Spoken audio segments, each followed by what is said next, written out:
नमस्कार दोस्तों, स्वागत है आपका स्टडी फॉर सिविल सर्विसेज में। वीडियो को पूरा देखिए। कोई भी आपका फीडबैक है, कोई सजेशन है, तुरंत वीडियो में कमेंट करके जरूर बताइए। अच्छा लगे तो वीडियो लाइक जरूर कर लीजिए और ऐसे वीडियो लगातार फ्री में पाने के लिए चैनल को तुरंत सब्सक्राइब कर लीजिए और बेल आइकन को जरूर टैप कर लीजिए ताकि आगे भी सारे वीडियो आपको मिलते रहे। यूट्यूब में फॉलो करते हैं तो प्लीज ये वाला फ्री टेलीग्राम चैनल जरूर ज्वाइन कर लीजिएगा। सारे नोटिफिकेशन, सारे अपडेट यहीं पे आते हैं, ध्यान रखिएगा। स्टडी फॉर सिविल सर्विसेज का कोई भी पेड ग्रुप अगर आपको ज्वाइन करना है तो सिर्फ 8564809690606978644555 यही नंबर है हमारे, सिर्फ जहां पे कॉल या व्हाट्सएप कर सकते हैं।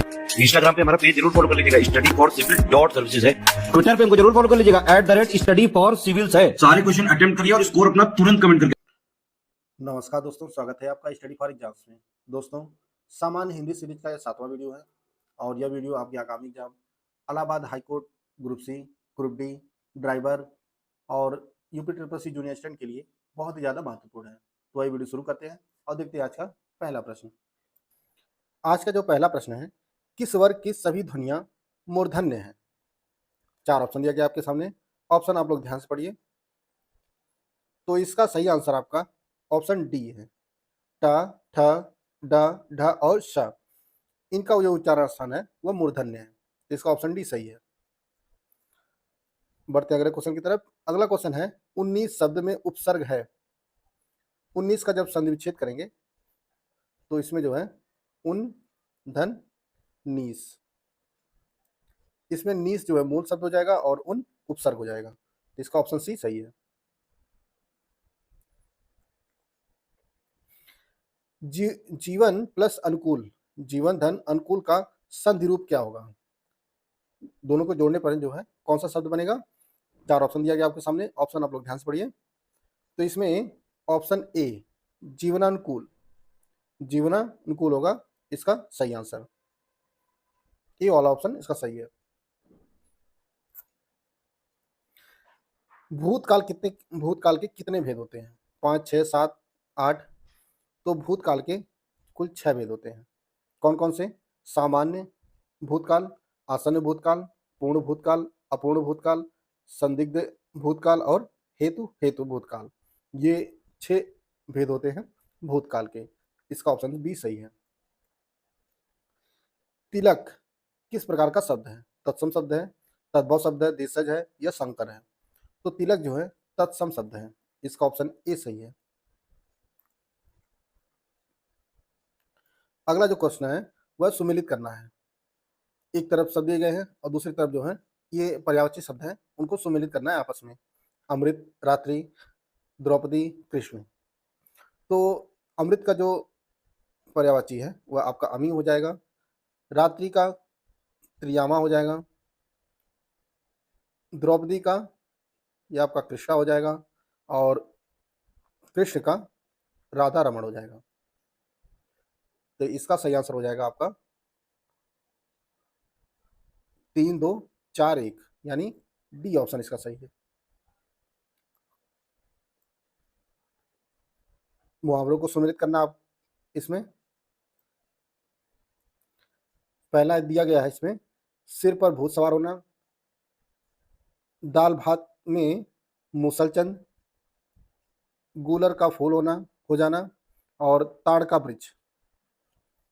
इनके अर्थों के साथ जो है सुमेलित करना है। तो सिर पर भूत सवार होना, सिर पर भूत सवार होना यानी धुन लग जाना, धुन लग जाना। दाल भात में मूसलचंद, तो यानी बिना मतलब दखल देना। गूलर का फूल हो जाना यानी कम दिखना और ताड़ का वृक्ष होना यानी किसी के काम ना आना, किसी के काम ना आना, ताड़ का वृक्ष। यानी इसका ऑप्शन जो हो जाएगा आपका गा, का, घ और आपका ख, यानी इसका डी ऑप्शन सही है। इसका डी ऑप्शन सही है। अगला प्रश्न देखते हैं हम लोग। हिंदी की प्रमुख पत्रिका धर्मयुग के संपादक निम्न में से कौन से थे? तो धर्मयुग के जो संपादक थे पत्रिका के वह धर्मवीर भारती थे। इसका ऑप्शन सी सही है। अगला प्रश्न देखते हैं हम लोग। अगला प्रश्न है, निम्नलिखित में से कौन सा अंतःस्थ व्यंजन है? निम्न में से कौन सा अंतःस्थ व्यंजन है? तो इसमें जो है ला जो है अंतःस्थ व्यंजन है, और इसके अलावा जो है य, र, ल और व, ये सभी व्यंजन जो है अंतःस्थ व्यंजन है। प का उच्चारण स्थान ओष्ठ है, और च का तालु है, और ट का जो हो जाएगा आपका मूर्धा हो जाएगा, मूर्धा। तो इसका ऑप्शन ए सही है, जो अंतःस्थ व्यंजन है वह ला है। निम्न में कौन मात्रिक छंद है? दोहा, चौपाई, रोला या सभी? तो ये तीनों जो हैं मात्रिक छंद हैं। जिन छंदों में मात्राओं की संख्या निश्चित होती है तो उन्हें जो है मात्रिक छंद कहलाता है, वह जो है मात्रिक छंद कहलाता है। तो दोहा में भी निश्चित होती है, चौपाई में, रोला में, तीनों में जो है इनकी मात्राएं निश्चित होती हैं। इसका ऑप्शन डी सही है, ये सभी। इति और ईत, इस इत और इस इत का अर्थ क्या होगा? आप लोग ऑप्शन ध्यान से पढ़िए। तो इसका सही आंसर है आपका, इस इत का जो अर्थ होगा वह समाप्ति होगा, और इस इत का जो अर्थ होगा वह आपदा होगा। इसका ऑप्शन ए सही है। इसमें से कौन सा शब्द तत्सम नहीं है? यानी वह शब्द जो होगा वह तद्भव होगा। दीपक, दीठ, ऐश्वर्य या तैल? तो इसमें ऑप्शन बी सही है। दीठ शब्द जो है, दीठ यह तद्भव शब्द है। बाकी दीपक, ऐश्वर्य, तैल ये तीनों जो है तत्सम शब्द हैं। इसका ऑप्शन बी सही है। अगला क्वेश्चन है, निम्नलिखित में से कौन सा युग्म सही नहीं है? कौन सा युग्म सही नहीं है आपको यह बताना है। शुक्ल कृष्ण, प्रमुख गौड़, तृष्णा मिश्रा और कृतज्ञ का कृतज्ञ। तो जो विलोम युग्म आपका सही नहीं है वह आपका ऑप्शन सी। तृष्णा का जो विलोम होता है वह वी तृष्णा होता है, वी तृष्णा। बाकी तीनों जो है सही सुमेलित है। शुक्ल का कृष्ण, प्रमुख का गौड़ और कृतज्ञ का कृतज्ञ, यह विलोम जो है सही है। बाकी सी वाला ऑप्शन जो है यह सही युग्म नहीं है। अगला प्रश्न है, निम्न में से कौन सा व्यंजन निम्न में से कौन सा व्यंजन संधि का उदाहरण नहीं है? जगदम्बा, विद्यालय, संतोष, अहंकार। इसमें विद्यालय शब्द में जो है, विद्यालय शब्द में व्यंजन संधि नहीं है। इनका जब हम लोग संधि विच्छेद करेंगे तो यह हो जाएगा जगत धन अम्बा, जगदम्बा, और यह हो जाएगा विद्याधन आला, यानी इसमें स्वर संधि है, स्वर संधि। संतोष में सम धन तोष हो जाएगा, सम धन तोष। और अहंकार का जो हो जाएगा अहमकार हो जाएगा, अहम धन कार।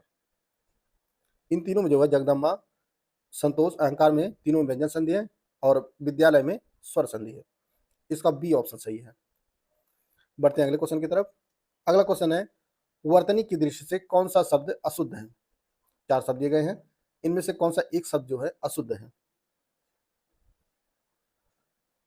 कोमलांगी, सम्मिलित, उत्कर्षता और अनुग्रहित। इसमें जो अशुद्ध शब्द है वह आपका ऑप्शन सी है। उत्कर्षता जो है यह अशुद्ध शब्द है, और इसका जो शुद्ध रूप है वह उत्कृष्टता होता है, उत्कृष्टता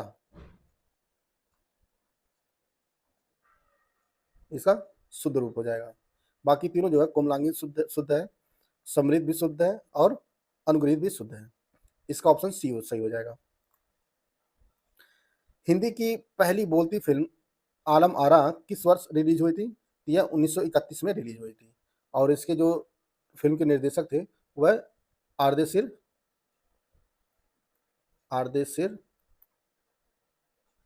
ईरानी इस फिल्म के निर्देशक थे। तो इसका ऑप्शन ए जो है वह सही है। महादेवी वर्मा का प्रथम काव्य संग्रह कौन सा है?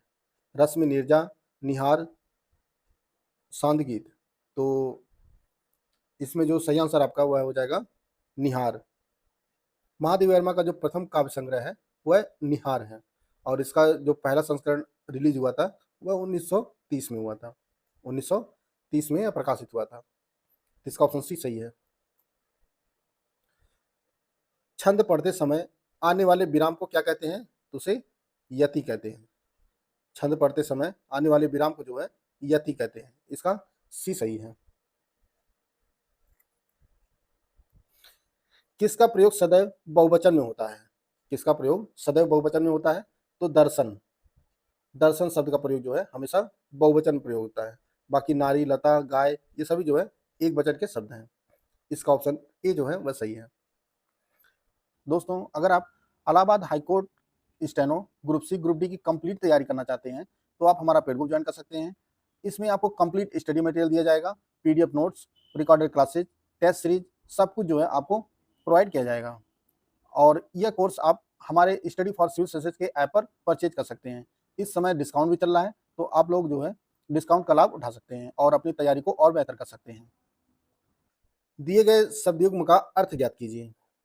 आकर, आकार, दो शब्द दिए गए हैं, संस्कृत शब्द दिए गए हैं, इनमें से उनका अर्थ ज्ञात करना है। 4 ऑप्शन दिया गया है सही, आप लोग आंसर चुनिए। तो आकर का जो अर्थ होता है वह खान होता है और आकार का रूप हो जाएगा।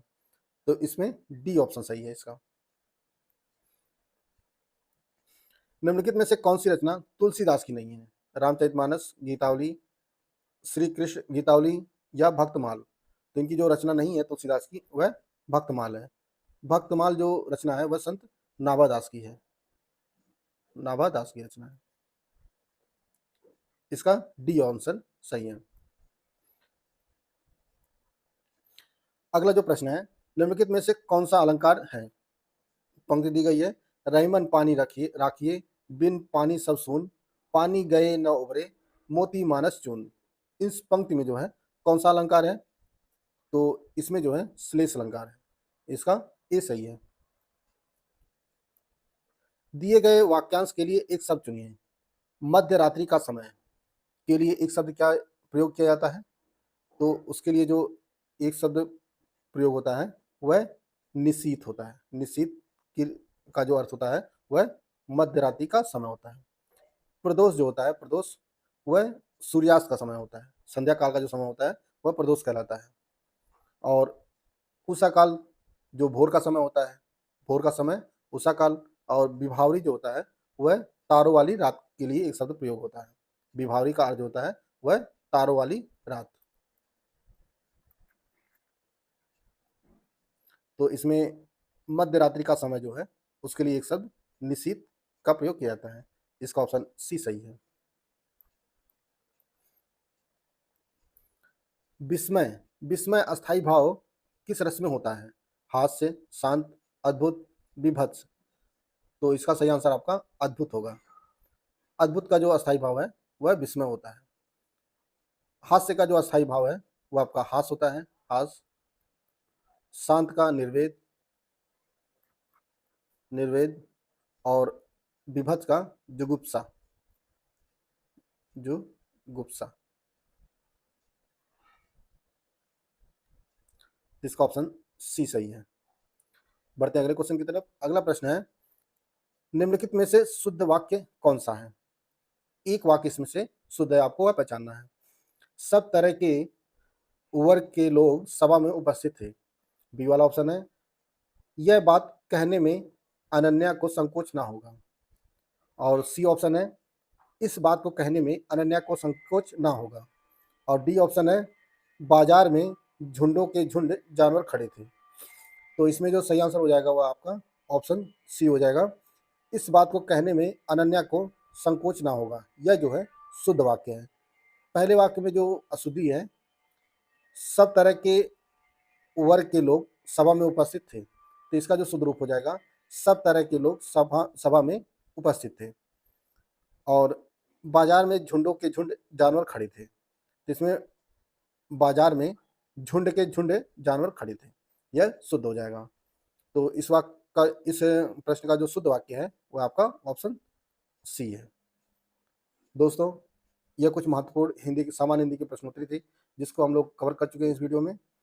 वीडियो अगर आपको अच्छा लगा तो लाइक कर सकते हैं, चैनल को सब्सक्राइब कर लीजिए। मिलते हैं नेक्स्ट वीडियो में, तब तक के लिए जय हिंद, जय भारत।